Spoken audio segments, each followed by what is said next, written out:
If you go to All Trails or visit this Forest Service access road any day of the week, they will bring you to numerous historical trails here on Lake Tahoe's South Shore. The hills you drive along are what are known today as Tahoe Mountain, yet longtime locals still call this area Gardner Mountain, named after MC Gardner, who logged these forests over 150 years ago.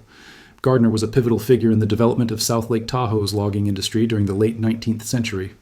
In 1872, he acquired approximately 1,000 acres of timberland near the lake's southern shore, initiating operations that involved felling and splitting fir and cedar for cordwood and shakes. Recognizing the demand for lumber from companies like the Carson and Tahoe Lumber and Fluming Company and Walter Hobart's Nevada Lumber Company, to facilitate the transportation of lumber, Gardner constructed Tahoe's first steam-powered standard gauge railroad. This line ran from the west side of Lake Valley to Gardner's Camp, near present-day Camp Richardson. His equipment included the Virginia and Truckee's Ormsby engine and 9 flat cars, which were transported over the Sierra to Glenbrook and then ferried across the lake. As logging progressed, the tracks were frequently relocated to access new sections of uncut forest, extending operations as far south as Myers and west into the mountains. The roundhouse and machine shops were situated near the current entrance to Camp Richardson. The lumber harvested by Gardner was transported to Glenbrook, Nevada, a major hub for processing and shipping timber to the Comstock lode mines. Steamships such as the Governor Blastill, Truckee, Emerald Meteor, and the SS Tahoe played crucial roles in ferrying logs across Lake Tahoe to Glenbrook. The SS Tahoe,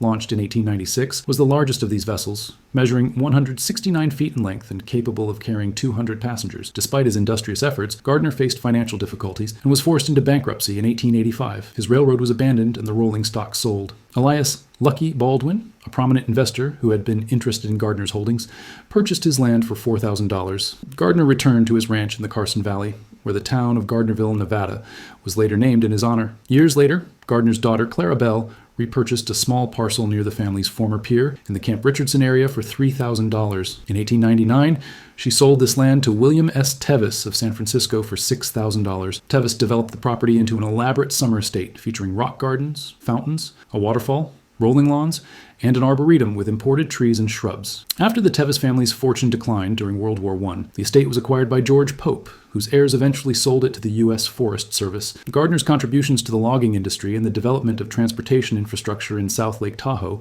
left a lasting legacy, with landmarks such as Gardner Mountain and Gardner Street bearing his name. Check out one of these historical hikes along Gardner Mountain this spring and summer.